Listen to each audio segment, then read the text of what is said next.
আসসালামু আলাইকুম।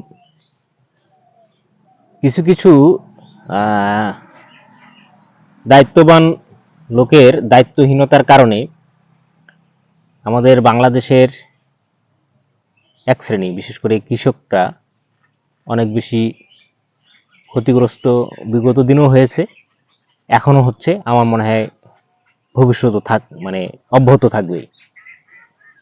কথাটা কেন বললাম, আপনারা অনেকেই জানেন যে এবার আলু কিন্তু অনেক দাম গেছে।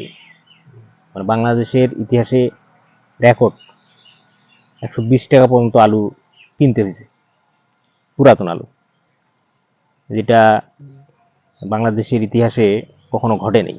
মানে আলু দাম বাড়ছে কিন্তু রেশিওটা ওরকম ছিল না। যাই হোক, আমাদের পার্শ্ববর্তী দেশ, বিভিন্ন দেশ থেকে সেই সময় সরকার প্রচুর আলু আমদানি করছে, তারপরও দাম ছিল। তো এবার বাংলাদেশের কৃষকরা তারা চিন্তা করলো যে ভারত আমাদেরকে খুব কটু কথা বলতেছে আলু ও পেঁয়াজ নিয়ে, আমাদের সরকারকে বিভিন্ন দেশে যাইতে হচ্ছে সামান্য আলুর জন্য। তো যেহেতু আমাদের বাংলাদেশে আলু চাষ হয়, তো করি না কেন? সেই কথা বিবেচনা করে বাংলাদেশের কৃষকরা কিন্তু ব্যাপক হারে আলু চাষ করলো, যেটা আসলে আমি আমাদের এই এলাকায়, আমার এই বয়সে আমি দেখি নাই যে এত আলু চাষ করতে। এখন যাই হোক, মাশাল্লাহ, কৃষকরা খুব খুশি যে খুব ভালো আলু চাষ হয়েছে। এখন কথা হচ্ছে যে চাষ ভালো হলেই তো হবে না। আপনি প্রোডাক্ট উৎপাদন করলেন, কিন্তু সেটা যদি আপনি মার্কেট তৈরি করতে না পারেন বা সেল করতে না পারেন, তাহলে আপনার এই প্রোডাক্ট উৎপাদন করে লাভটা কি? অবস্থাটা কিন্তু সেরকমই দাঁড়াইছে। এখন আলু এত বেশি উৎপাদন হয়েছে, আলু এখন বিক্রি করার জায়গা নেই। কোল্ড স্টোর তো ওভারলোড।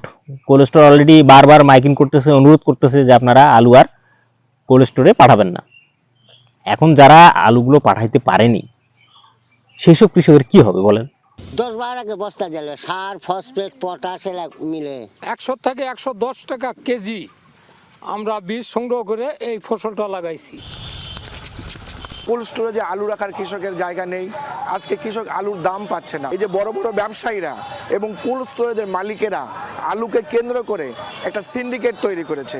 এই যে যারা কৃষি সেক্টরে আছে, অর্থাৎ কৃষি অফিসার যারা আছে, তারা কিন্তু এগুলো কিন্তু তাদের কিন্তু নোট করা আছে যে এবার বাংলাদেশে কত হেক্টর জমিতে আলু চাষ হচ্ছে এবং কি পরিমাণের আলু উৎপাদন হবে এবং কি পরিমাণ আলু মজুদ রাখার ব্যবস্থা আছে আমাদের।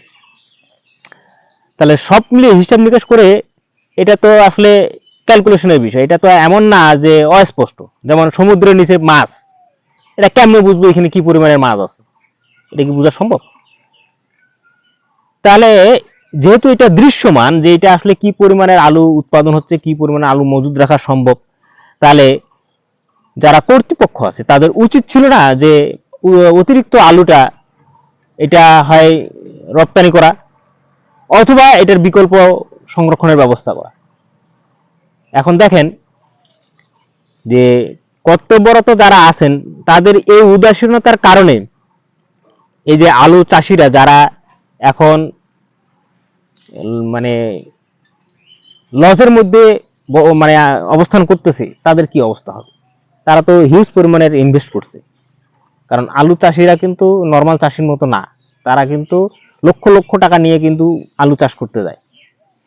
এখন লক্ষ টাকা ইনভেস্ট করে যদি তারা লক্ষ টাকা রিটার্ন না পায়, তাহলে তো নেক্সট টাইম তো তারা আর করবে না। এইভাবেই আমাদের বাংলাদেশের যে কৃষক যারা আছে একটা শুরু থেকে এখন পর্যন্ত এভাবে ক্ষতিগ্রস্ত হচ্ছে। আর এই বাংলাদেশের কর্তব্যরত যারা আছে, দায়িত্বপ্রাপ্ত যারা আছে, তাদের উদাসীনতার কারণে বাংলাদেশের কৃষক প্লাস আপামর জনগণ এটার জন্য ভুক্তভোগী হচ্ছে।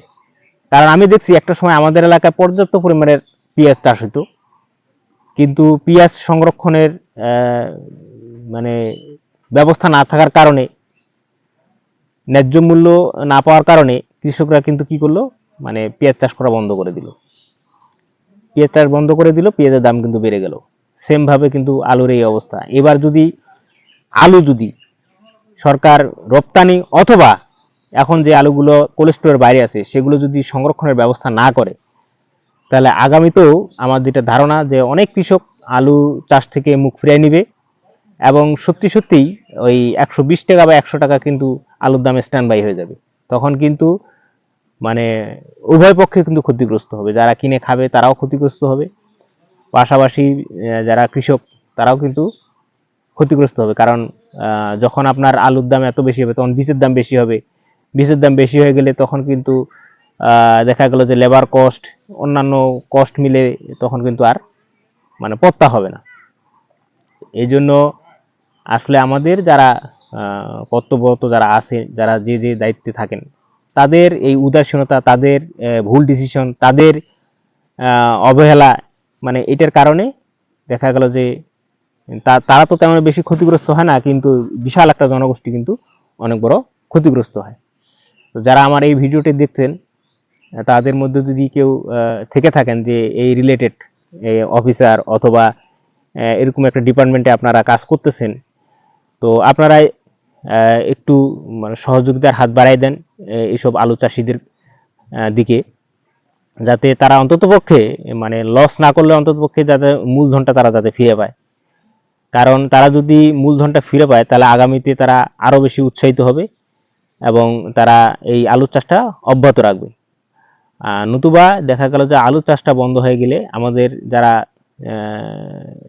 চাষাবাদ করি না, ঢাকা শহরে ম্যাক্সিমাম তো চাষাবাদ করে না, তাদেরকে কিন্তু এরকম চড়া মূল্য দিয়ে কিন্তু আলু কিনে খেতে হবে। তো সবাই ভালো থাকবেন, সুস্থ থাকবেন। আসসালামু আলাইকুম।